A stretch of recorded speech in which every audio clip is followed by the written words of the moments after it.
A ver, hay casos judiciales que son bastante predecibles, pero luego están esos otros que justo cuando crees que está todo dicho, ¡pum!, dan un giro de guión digno de una película. Pues hoy vamos a analizar una de esas historias, la de una consumidora que demanda a un banco, una demanda que parecía ya perdida, pero que se salvó en el último minuto gracias a un detalle que de verdad lo cambió absolutamente todo. Poneos en situación. Una consumidora gana un juicio. El banco, lógicamente, apela. Y el tribunal de apelación le da la razón al banco. De repente, la victoria inicial se desvanece por completo. Pero, ¿y si existiera un plan B? Un argumento secundario que nadie se esperaba que fuera el golpe de gracia definitivo. Muy bien, vamos a meternos de lleno en el caso. Todo comienza con una victoria judicial que, de un día para otro, se ve en la cuerda floja. Aquí tenemos a los protagonistas. Por un lado, Luisa, una clienta que en 2015 firma una tarjeta de crédito de tipo revolving. Le parece que el interés es tan exagerado que tiene que ser ilegal, así que demanda a Wishing Bank. Y gana. El juzgado le da la razón y declara el contrato nulo. Pero claro, el banco no se queda de brazos cruzados. Apela, convencidísimo de que sus números, aunque sean altos, están dentro de lo que marca la ley. Y aquí es donde la historia se pone un poco más técnica, porque el argumento principal del banco se centra en una sola palabra: usura. La gran pregunta era, ¿el interés del contrato era legalmente usurario o no? Todo, absolutamente todo, dependía de los números. Este es el primer número clave. Es la TAE, la tasa anual equivalente que tenía el contrato de Luisa. A simple vista salta la alarma, ¿verdad? Un 27% parece una auténtica barbaridad. Y aquí tenemos el segundo número importante. Según los datos oficiales del Banco de España, este era el interés medio del mercado para productos parecidos en ese mismo año, en 2015. Es evidente que el interés de Luisa era más alto, pero la pregunta legal no es esa. La pregunta es, ¿era notablemente superior? Para responder a esa pregunta, los tribunales no lo hacen a ojo.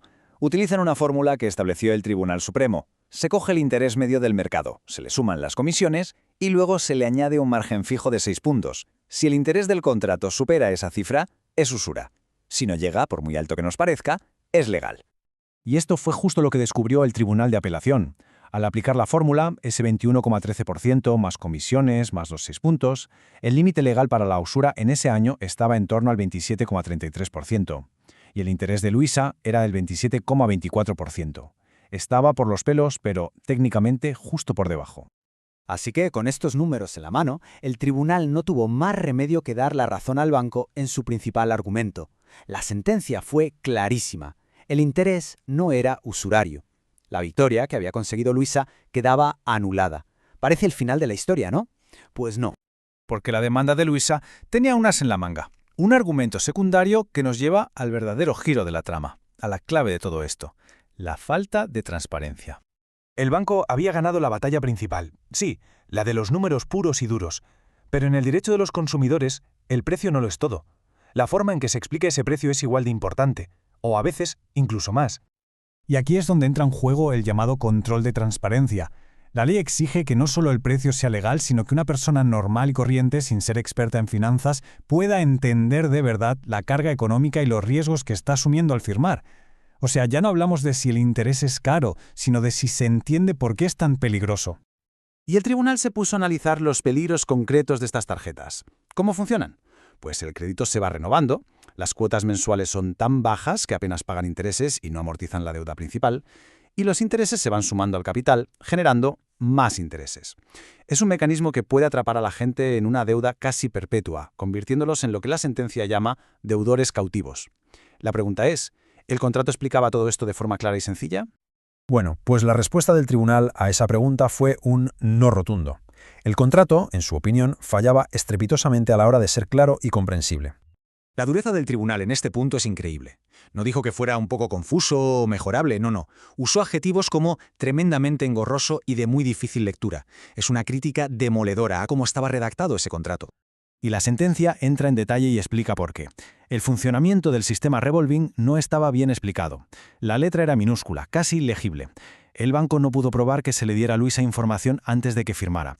Y esto es crucial. El ejemplo que ponía el contrato era estático, una foto fija. No mostraba la realidad, no enseñaba cómo la deuda podía crecer y descontrolarse mes a mes. En resumen, era imposible que una persona normal entendiera de verdad dónde se estaba metiendo. Entonces, ¿cuál fue el resultado final de todo este lío y, sobre todo, qué podemos aprender de este caso? Vamos a verlo. El fallo final es una jugada maestra, una auténtica carambola legal. El tribunal primero dice, vale, banco, te doy la razón en que tu interés no es usura.